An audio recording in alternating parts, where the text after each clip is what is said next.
चलिए जानते हैं आज देश और दुनिया की सिलेक्टेड काम की और महत्वपूर्ण 25 बड़ी खबरों को सिर्फ 10 मिनट में। पर अभी तक आपने इस वीडियो को लाइक नहीं किया है तो लाइक कर दें और इस चैनल को सब्सक्राइब भी कर लीजिए। नाबालिग रिमांड होम में है, रिहा करने की जरूरत नहीं, आरोपी की चाची को बॉम्बे हाईकोर्ट की दो टूक। जी हां दोस्तों, मुंबई हाईकोर्ट ने शनिवार को पुणे पोर्श कार दुर्घटना के आरोपी किशोर की एक चाची की उस याचिका को खारिज कर दिया जिसमें उसे अवैध हिरासत में रखने का दावा करते हुए उसकी तत्काल रिहाई की मांग की गई थी। नाबालिग आरोपी को राहत देने से इनकार करते हुए हाईकोर्ट ने कहा कि वह रिमांड होम में है, इसलिए उसे अंतरिम राहत देते हुए रिहा करने की जरूरत नहीं है। मामले में अगली सुनवाई अब 20 जून को होगी। महिला ने एक बंदी प्रत्यक्षीकरण याचिका दायर करके 17 वर्षीय किशोर की तत्काल रिहाई की मांग की थी। याचिका में कहा गया है कि इस दुर्भाग्यपूर्ण घटना को चाहे जिस नजरिए से देखा जाए यह एक दुर्घटना थी और जिस व्यक्ति के वाहन चलाने के बारे में कहा जा रहा है वह नाबालिग था। 10 जून को दायर की गई याचिका शुक्रवार को न्यायमूर्ति भारती गांडसे और न्यायमूर्ति मंजूषा देशपांडे की खंडपीठ के समक्ष सुनवाई के लिए आई थी। चलिए दोस्तों जान लेते हैं इसके बाद अगली बड़ी खबर। किरोड़ी लाल मीणा ने इस्तीफे के सवाल पर मुंह पर रखी उंगली, सुकून की तलाश में जयपुर दौसा छोड़ पहुंचे माउंट आबू। जी हां दोस्तों, राजस्थान सरकार के कैबिनेट मंत्री किरोड़ी लाल मीणा के इस्तीफे को लेकर लगातार चर्चा जारी है। लोकसभा चुनाव के नतीजे घोषित होने के बाद से किरोड़ी लाल मीणा के इस्तीफे की अटकलें तेज है। 4 जून के बाद से किरोड़ी लाल मीणा विभाग जाना छोड़ चुके हैं। उन्होंने अपनी सरकारी गाड़ी भी छोड़ दी है। इस बीच शनिवार को अपने अगले राजनीतिक मूव से पहले किरोड़ी लाल मीणा सुकून की तलाश में जयपुर दौसा छोड़ माउंट आबू पहुंचे थे। माउंट आबू पूरी दुनिया में आध्यात्मिक सशक्तिकरण के प्रमुख केंद्र प्रजापति ब्रह्मा कुमारीज के मुख्यालय के लिए जाना जाता है। चलिए दोस्तों जान लेते हैं अगली खबर। महाराष्ट्र महाविकास आघाड़ी का बड़ा ऐलान, साथ लड़ेंगे विधानसभा का चुनाव। जी हां दोस्तों, लोकसभा चुनाव के बाद महाराष्ट्र में होने वाले विधानसभा चुनाव को लेकर तैयारियां शुरू हो गई है। महाविकास आघाड़ी ने लोकसभा में मिली जीत के बाद शनिवार को साझा प्रेस कॉन्फ्रेंस की, जहां उन्होंने शिवसेना यूटीबी यानी कि प्रमुख उद्धव ठाकरे, एनसीपी प्रमुख शरद पवार और कांग्रेस नेता पृथ्वीराज चौहान ने एनडीए गठबंधन पर निशाना साधा। साथ ही महाविकास आघाड़ी ने ऐलान कर दिया है कि वह राज्य में होने वाले विधानसभा चुनाव भी साथ में लड़ेंगे, क्योंकि उनकी लड़ाई संविधान को बचाने की है। चलिए दोस्तों जान लेते हैं इसके बाद अगली बड़ी खबर। डीप फेक पर लगाम कसने की तैयारी, आगामी सत्र में डिजिटल इंडिया बिल पेश करेगी सरकार।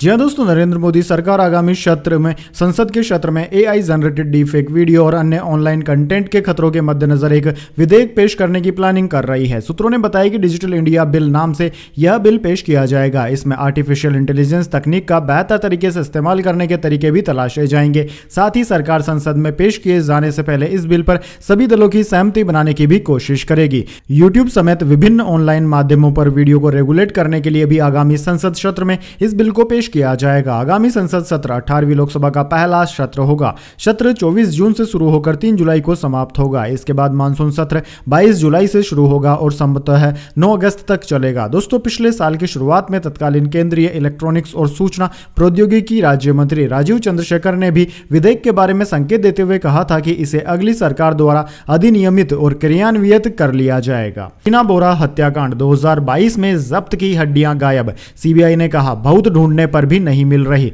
फोरेंसिक एक्सपर्ट्स की गवाही से होगा खुलासा। जी हां दोस्तों, शीना बोरा हत्याकांड में एक नया मोड़ आया है। 2012 में रामगढ़ के पैन गांव से जंगल से जब्त की गई जिन हड्डियों को सीबीआई ने शीना बोरा के अवशेष बताया था वो अब लापता हो गई है। हड्डियों को जांच के लिए मुंबई के जेजे अस्पताल भेजा गया था। मुंबई के स्पेशल कोर्ट में गुरुवार को सीबीआई ने बताया कि बहुत ढूंढने के बावजूद भी यह हड्डियां नहीं मिल रही है। दरअसल दोस्तों, आईएनएक्स मीडिया की पूर्व सीईओ इंद्राणी मुखर्जी की बेटी शीना बोरा की 2012 में गला घोटकर हत्या कर दी गई थी। आरोप है कि इंद्राणी ने अपने पूर्व पति संजीव खन्ना और ड्राइवर श्यामवर राय के साथ मिलकर शीना की हत्या की थी। इसके बाद उन्होंने शव को महाराष्ट्र के रायगढ़ जिले के पैन गांव के जंगल ले जाकर जला दिया था। चलिए दोस्तों जान लेते हैं अगली खबर। 6 हफ्तों में हटेगा नासाउ काउंटी स्टेडियम। 106 दिन में बनकर तैयार हुआ था, सिर्फ आउटफील्ड और विवादित पिच बचेगी। यहीं टूटे सबसे धीमी बैटिंग के रिकॉर्ड। जी हां दोस्तों, पहली बार टी20 वर्ल्ड कप की सह मेजबानी कर रहे अमेरिका के न्यूयॉर्क का नासाउ काउंटी क्रिकेट स्टेडियम अगले 6 हफ्तों में डिसमेंटल कर दिया जाएगा। उसके बाद यहां सिर्फ खाली मैदान दिखेगा। हालांकि वर्ल्ड कप के दौरान इस्तेमाल आउटफील्ड और पिच बरकरार रहेगी। दरअसल दोस्तों, यूएसए में कोई इंटरनेशनल क्रिकेट स्टेडियम नहीं था, इसलिए यहां मॉड्यूलर स्टेडियम बनाया गया था। यह क्रिकेट का पहला मॉड्यूलर स्टेडियम है, यानी कि इसकी पिच स्टैंड एक टूर्नामेंट के लिए असेंबल किए गए। यहां पहले पार्क था जिसे टूर्नामेंट के लिए असेंबल किया गया था। अमेरिका में होने वाले वर्ल्ड कप के 16 में से 14 मैच शुक्रवार तक खेले जा चुके हैं। अब सिर्फ फ्लोरिडा में मात्र 2 मैच बचे हैं। इसके बाद सुपर 8 से लेकर फाइनल तक के मैच वेस्टइंडीज में खेले जाएंगे। चलिए दोस्तों जान लेते हैं इसके बाद अगली खबर। सरकार ने आज से क्रूड ऑयल पर विंडफॉल टैक्स घटाया, 5,200 से घटकर 3,250 प्रति मैट्रिक टन किया। डीजल, पेट्रोल और एटीएफ पर छूट बरकरार।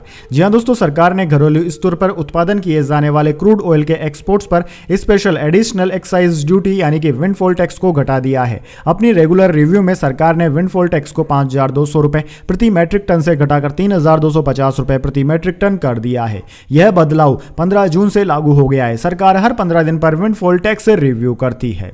चलिए दोस्तों जान लेते हैं अगली खबर। अब हनी सिंह ने कंफर्म की सोनाक्षी सिन्हा और जहीर खान की शादी, बोले वेडिंग पार्टी जरूर अटेंड करूंगा, उन्होंने मुश्किल वक्त में मेरी मदद की थी।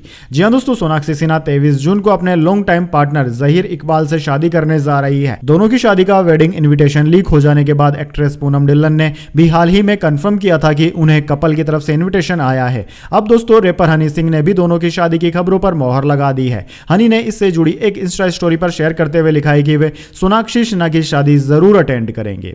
चलिए दोस्तों जान लेते हैं अगली खबर। दावा, अमेरिकी सऊदी के बीच 50 साल पुरानी डील हुई रद्द, किसी भी करेंसी में तेल बेच सकता है अब सऊदी अरब, डॉलर की बादशाहत पर है खतरा। दरअसल दोस्तों ब्लूमबर्ग के मुताबिक इस डील के तहत सऊदी अरब अपने तेल की बिक्री सिर्फ डॉलर में कर सकता था। इसके बदले सऊदी अरब को अमेरिका से सैन्य सुरक्षा मिलती थी। दोनों देशों के बीच इस डील को पेट्रो डॉलर सिस्टम कहा गया। अब सऊदी अरब ने अमेरिका के साथ 50 साल से जारी पेट्रो डॉलर सिस्टम एग्रीमेंट को रद्द करने का फैसला किया है। दोस्तों सऊदी अरब के इस फैसले से यह माना जा रहा है कि इससे जियोपॉलिटिक्स में बड़ा बदलाव देखने को मिल सकता है। माना जा रहा है कि दुनिया के बाजार में डॉलर की बादशाहत को इससे बड़ा झटका लग सकता है। चलिए दोस्तों जान लेते हैं इसके बाद अगली खबर। साउथ अफ्रीका में रामफोसा दूसरी बार बने राष्ट्रपति। देश में 30 साल बाद गठबंधन की सरकार, मंडेला की पार्टी को विपक्षी दल ने दिया समर्थन। जी हां दोस्तों, साउथ अफ्रीका में सिरिल रामफोसा लगातार दूसरी बार देश के राष्ट्रपति बन गए हैं। बीबीसी न्यूज के मुताबिक रामफोसा की African national Congress party ANC ने सरकार बनाने के लिए सबसे बड़े विपक्षी दल डेमोक्रेटिक अलायंस के साथ गठबंधन कर लिया है। इसी के साथ गठबंधन सरकार के पास अब संसद में 400 में से 283 सीटें हैं। इसी के साथ यह पिछले 30 साल में पहली बार है जब नेल्सन मंडेला की बनाई ANC पार्टी ने देश में गठबंधन की सरकार बनाई है। दरअसल दोस्तों साउथ अफ्रीका में 29 मई को आम चुनाव हुए थे। इसमें नेल्सन मंडेला की पार्टी अफ्रीकन नेशनल कांग्रेस को सबसे अधिक 40% वोट हासिल हुए, लेकिन वह बहुमत से चूक गई। वहीं ANC की सबसे बड़ी प्रतिद्वंदी पार्टी DA को 22% वोट मिले। चलिए दोस्तों जान लेते हैं अगली बड़ी खबर। प्रधानमंत्री मोदी और जॉर्जिया मेलोनी के सेल्फी वीडियो पर कंगना रनावत ने दिया यह रिएक्शन। जी हां दोस्तों, दरअसल कंगना रनावत ने हाल ही में हिमाचल प्रदेश के मंडी सीट से लोकसभा चुनाव जीता है। शनिवार को कंगना ने इंस्टाग्राम स्टोरी पर प्रधानमंत्री मोदी और मेलोनी का वीडियो शेयर किया और लिखा, मोदी जी की सबसे प्यारी खूबियों में से एक यह है कि वे महिलाओं को यह एहसास दिलाते हैं कि वह उन्हें आगे बढ़ते देखना चाहते हैं। इसमें कोई शक नहीं कि मेलोनी मोदी जी को एक टीम की तरह मानती है। चलिए दोस्तों जान लेते हैं अगली खबर। बीजेपी सांसद सुरेश गोपी बोले Indira Gandhi mother of India, पूर्व कांग्रेसी CM करुणाकरण को बताया राजनीतिक गुरु, कहा इसका गलत मतलब न निकालें। जी हां दोस्तों, केरल के त्रिपुर से बीजेपी सांसद और केंद्रीय मंत्री सुरेश गोपी ने पूर्व प्रधानमंत्री इंदिरा गांधी को मदर ऑफ इंडिया कहा। उन्होंने दिवंगत कांग्रेसी मुख्यमंत्री के करुणाकरण को ही साहसी मुख्यमंत्री बताया। गोपी ने कहा कि वह इंदिरा गांधी को भारत की मां मानते थे, इसलिए करुणाकरण उनके लिए राज्य में कांग्रेस पार्टी के पिता थे। गोपी बुधवार 12 जून को पुन्नुकम में करुणाकरण के स्मारक मुरली मंदिरम गए थे। उन्होंने मीडिया से चर्चा के दौरान यह भी कहा कि उनके दौरे का कोई राजनीतिक अर्थ न निकाला जाए, क्योंकि वे अपने गुरु को श्रद्धांजलि देने आए हैं। चलिए दोस्तों जान लेते हैं अगली खबर।